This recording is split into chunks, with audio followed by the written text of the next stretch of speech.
When I was in high school, there was a guy whose past no one really knew. I'll call him Daniel. Not that his real name was particularly strange, but there was something about him that made him different from the others. Daniel was one of those guys who blends in, but not because he was shy or reserved. It was more of a disturbing presence, a constant shadow moving through the school hallways without ever really drawing attention to himself, yet leaving behind an inexplicable feeling of unease. He almost never talked to anyone, but it always seemed like he knew exactly what was happening around him. He was short, skinny, and always wore the same clothes, a worn denim jacket over a black t-shirt and a pair of faded jeans. Even when it was cold, he never changed his clothes. No one ever saw him with a heavy jacket or a different hoodie. It almost seemed like he had a personal uniform, a distinctive mark that never left him. The strangest thing was his gaze. He had eyes of an undefined color, somewhere between gray and blue, always clouded by a distant expression, as if he was looking at something we couldn't see. When you accidentally crossed his gaze, you had the clear feeling that he was studying you, that he knew something about you that even you didn't know.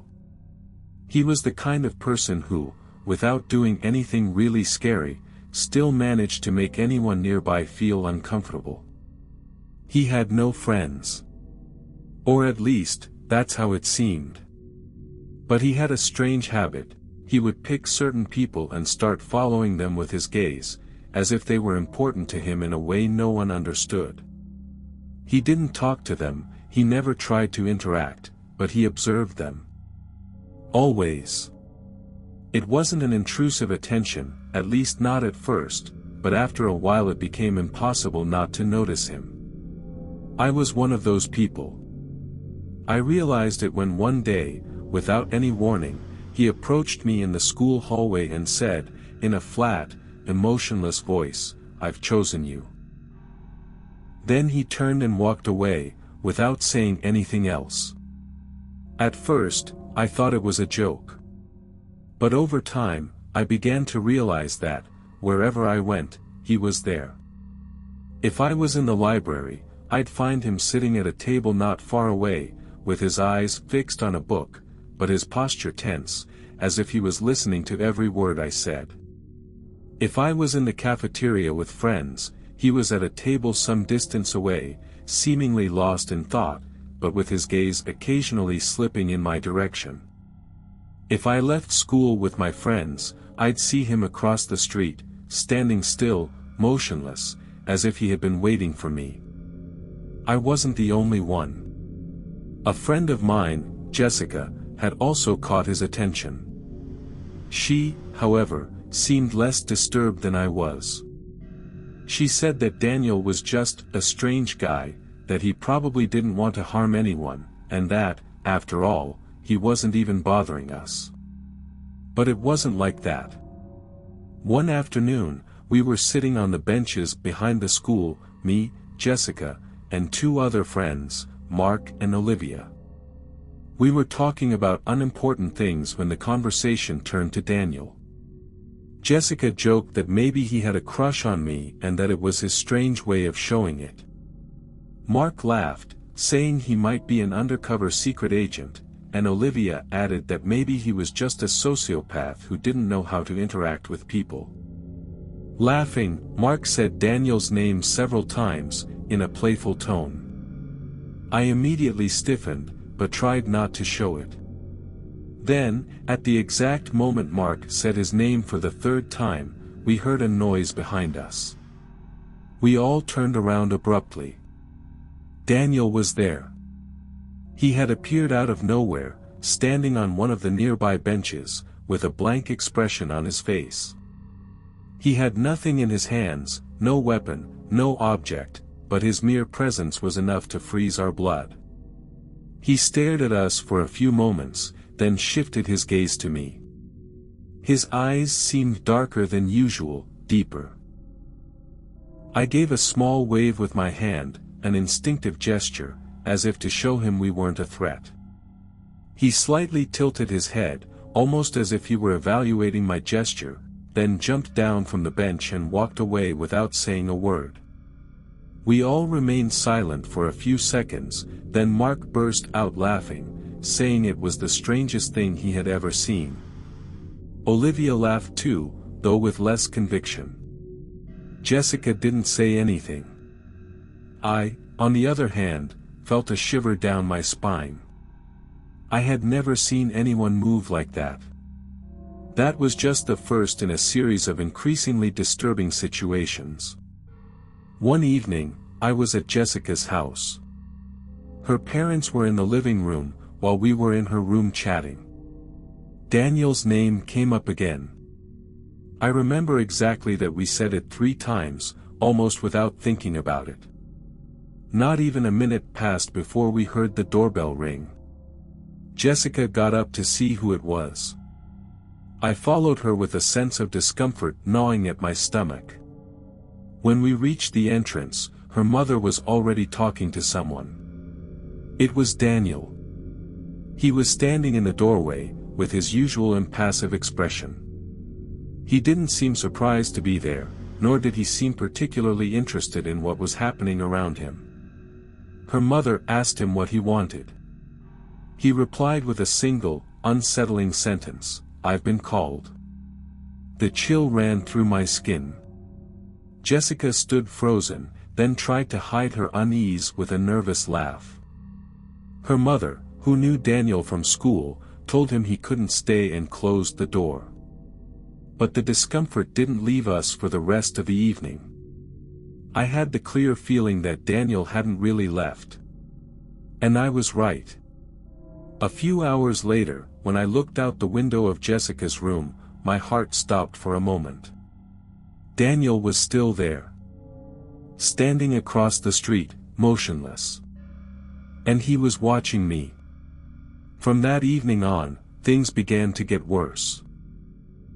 It wasn't just an uncomfortable feeling or his disturbing presence at the most inconvenient times. Daniel was becoming something more than just a strange guy who followed me with his gaze.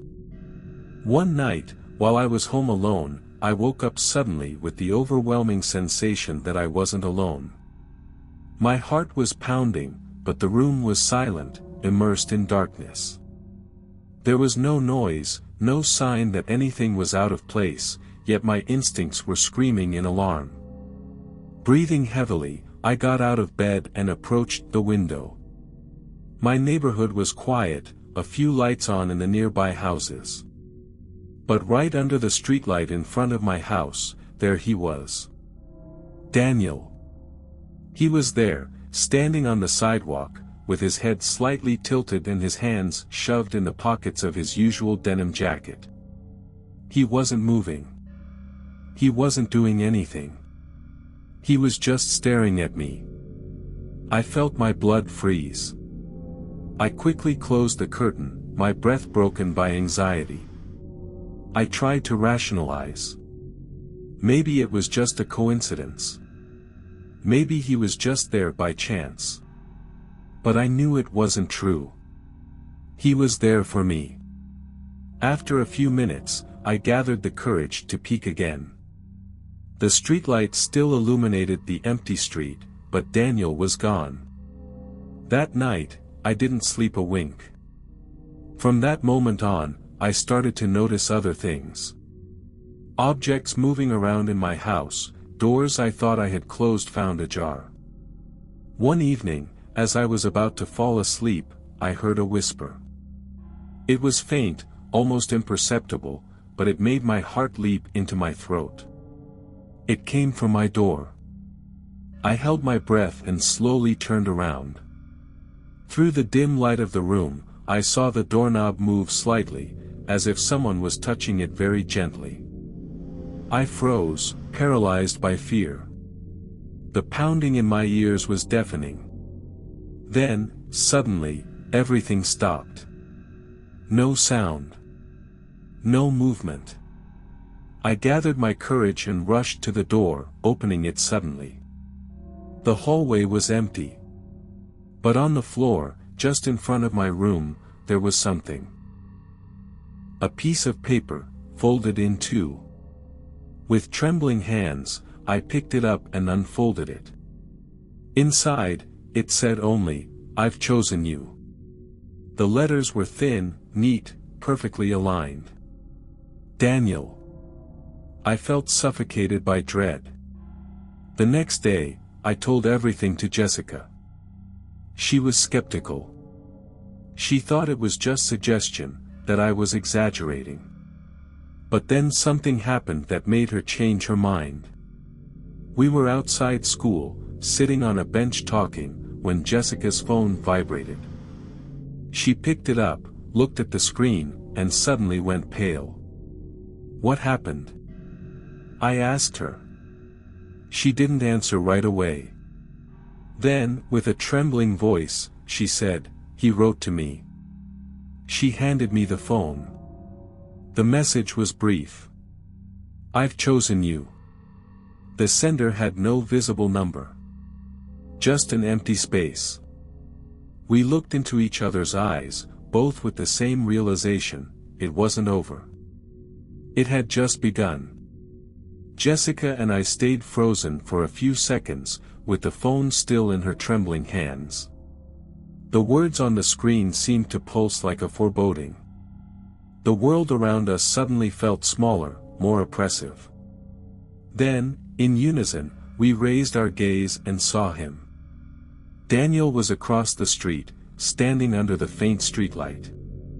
His head was slightly tilted, as if he was studying our reaction. There was no doubt, he had followed us. A wave of panic took my breath away. It couldn't be a coincidence. He knew exactly where we were.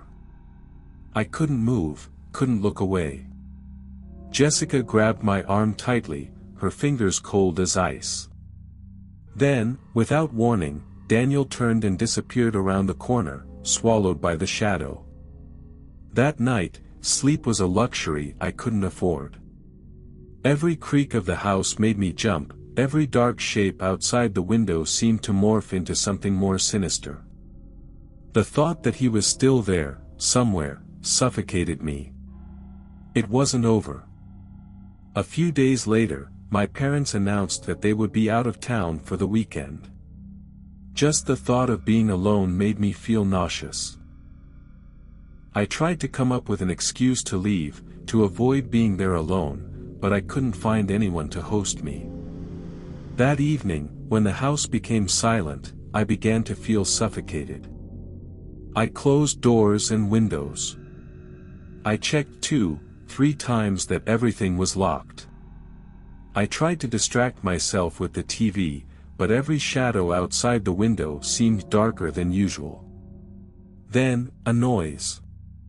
Faint, but distinctly out of place. It came from downstairs. I froze, holding my breath. Maybe it was my imagination. Maybe it was the wind. Another sound. Closer. A breath. A shadow moved in the reflection of the window. Every cell in my body contracted in a paralyzing terror. I wasn't alone. With slow, almost imperceptible steps, I approached the stairs and looked down. There was someone standing in the shadow of the entrance. A long, motionless shadow. It was him. Terror wrapped around me like a vice. It couldn't be real. The doors were closed, the windows locked. How the hell had he gotten in? Then, with a slow and unsettling movement, Daniel took a step forward, emerging from the shadow. He was different. His face was expressionless, his eyes black like bottomless pits. His clothes hung on him as if he were thinner, more worn. He seemed wrong. Every fiber of my being screamed to run. I turned sharply and ran to my room. I slammed the door shut, blocking it with a chair. Outside, the silence lasted only a few seconds. Then, footsteps on the floor. Slow. Measured. They stopped right outside my door. The doorknob turned slightly. My heart pounded in my chest. Then, a knock. Just one. An unnatural silence followed, heavy. I stayed still for endless minutes, every muscle tense, ready to react. But nothing happened. No more noise. With my heart in my throat, I approached the door and listened. The hallway seemed empty. I pushed the chair aside, opened the door slightly, and peeked outside. Nothing. Carefully, I took a few steps forward, my breath short. I checked every room. Every corner. Nothing. The entrance was closed. The windows intact. It was as if he had never been there. But he had been. On the hallway floor, right in front of my door, there was a folded piece of paper. I picked it up with trembling hands. Inside, there was only one word. Soon. That was the last time I saw Daniel. He never came to school again. No one ever knew where he had gone. No one seemed to care. It was as if he had never existed. But I know the truth. He is still out there. And he's waiting.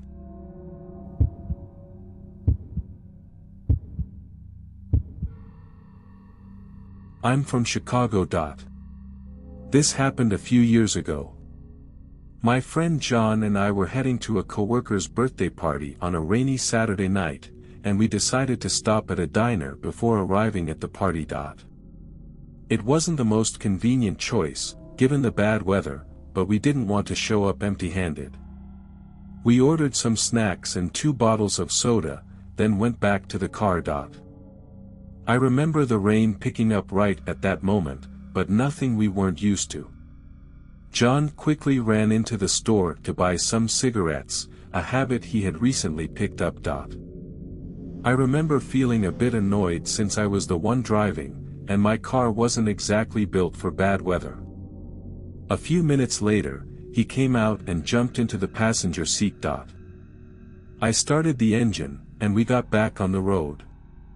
The rain was coming down harder, and the roads were getting slippery. The drive to the party was supposed to be short, about 20 minutes through suburban residential areas. But, as always, things are never that simple. The storm had other plans, and what should have been an easy trip was quickly turning into a real challenge. Let me say one thing, I've never been the best driver, and the fact that my car kept skidding from time to time didn't help. After a tense few minutes of navigating the wet roads, I turned a corner and came upon a scene I never wanted to see. A car was stopped in the middle of the road. Its hazard lights were flashing frantically, cutting through the rain like warning signals. Both the driver's side and passenger doors were open. I wanted to drive past it and ignore the situation, but John asked me to stop. I'm not the kind of person who stops to help strangers, but his insistence made me think twice. I told him we were late, but he seemed worried. I didn't want to risk getting into trouble, but in the end, I decided to pull over. Maybe someone really needed help. We sat in silence for a few seconds, unsure of what to do. John looked at me and asked if we should check it out. I told him, yes, that was exactly what we were doing. But neither of us really wanted to get out of the car. After a moment of hesitation, John decided to step out and take a look. I asked him to wait a little longer, but he wouldn't listen. We sat there motionless, watching the hazard lights flash in the dark night. Time passed, and the tension grew. Then, finally, John made up his mind, got out of the car, and approached the vehicle. I watched him as he got closer, and a deep sense of unease washed over me. Just as he reached the car, I thought I saw something move inside, maybe in the trunk or the back seat. I couldn't tell if it was just my imagination, but the situation was becoming more and more unsettling. Without thinking, I honked the horn to get his attention. John turned around quickly and came back to the car. I threw the car into reverse without a second thought. I told him I had a bad feeling, it could have been a trap. John wasn't happy with how I handled it, but I didn't regret my decision. I wasn't about to take a risk for someone who could have just called for help. The rest of the drive to the party was tense and silent, with John still holding a grudge. We finally arrived, and the atmosphere returned to normal. We spent hours there, almost forgetting about the incident. After eating and chatting with everyone, our friend, who was hosting, turned on the TV for a traffic update. He changed the channel, and what I saw hit me right in the chest. A local news report was covering a carjacking that had happened less than 2 hours earlier. The victim shared her experience. A woman had been driving home with her child when they stopped to check on a car with its hazard lights flashing. Suddenly, 2 men had emerged from the snow and threatened them, forcing them to hand over their keys. Then, they stole the car and sped off. I looked at John with an expression of pure terror. What happened to us could have ended the exact same way. We shared our experience with the others, and the party quieted down a little, but everyone listened intently. The strongest feeling that stayed with me after that night was an even deeper distrust of strangers. And I often wonder, how many people could I have helped if I had just been willing to take more risks?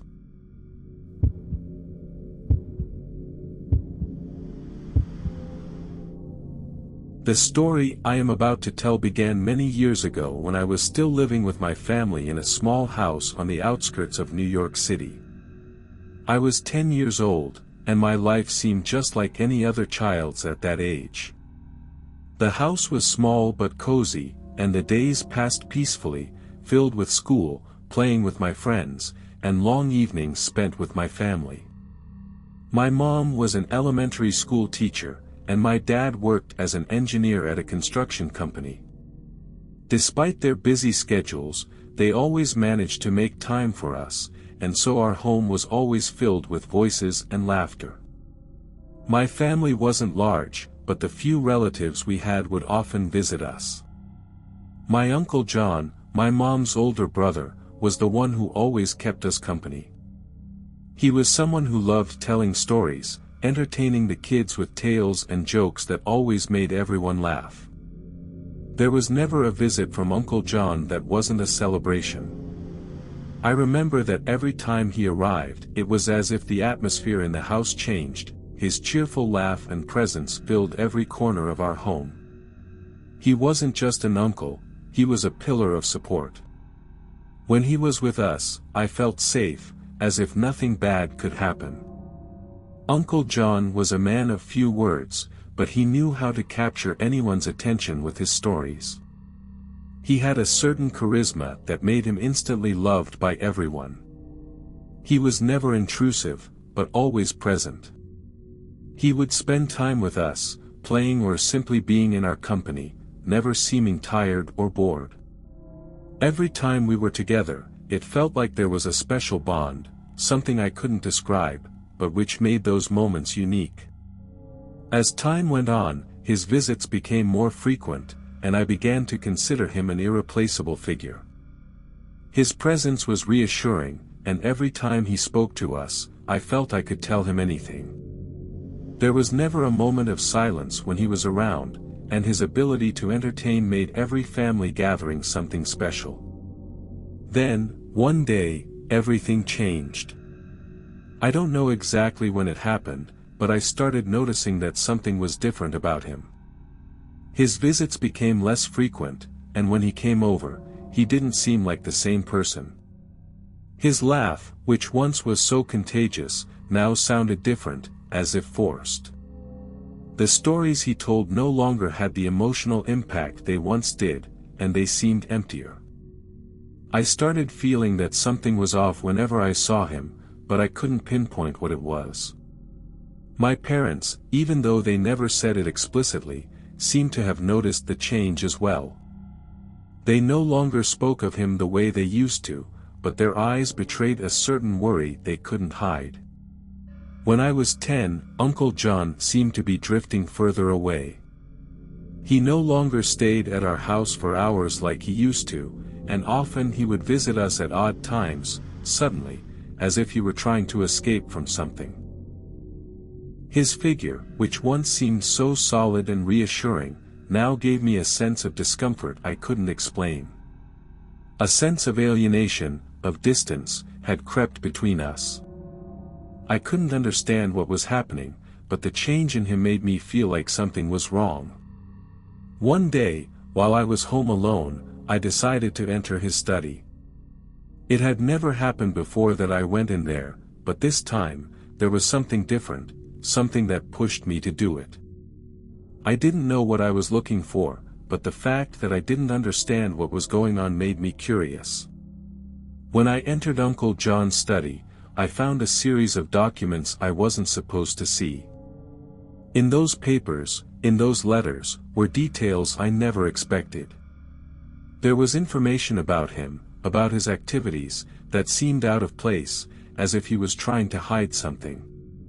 His actions now seemed shrouded in mystery, and those documents only fueled my curiosity. I didn't understand everything I read, but the sense of unease I felt was strong. I decided not to tell my parents anything, but that day changed everything. I realized there was something deep that I couldn't understand, something happening in Uncle John's life that was never mentioned to us. His visits, which once filled the house with life, now seemed like a distant memory. His smiles no longer carried the same sincerity, and that feeling of detachment grew with each passing day. I never spoke about it to anyone, but deep down, I knew that something important was changing. In the months that followed, Uncle John stopped visiting us altogether. Occasionally, I would hear about him, but always vaguely, without any details. My parents seemed to avoid any topic that concerned him, and his absence grew heavier. It wasn't just about silence, but a void that had been created in our family, as if his change had left a scar that would never heal. I didn't understand what had happened, but the fact that he wasn't around anymore made me feel like we had lost something fundamental. The mystery surrounding him was never resolved, and I never spoke about what I had found in his study. His absence continued to be felt, and the unease I felt that day never went away. The memory of Uncle John, with his smile and his laugh, now seemed like it belonged to another life, another time.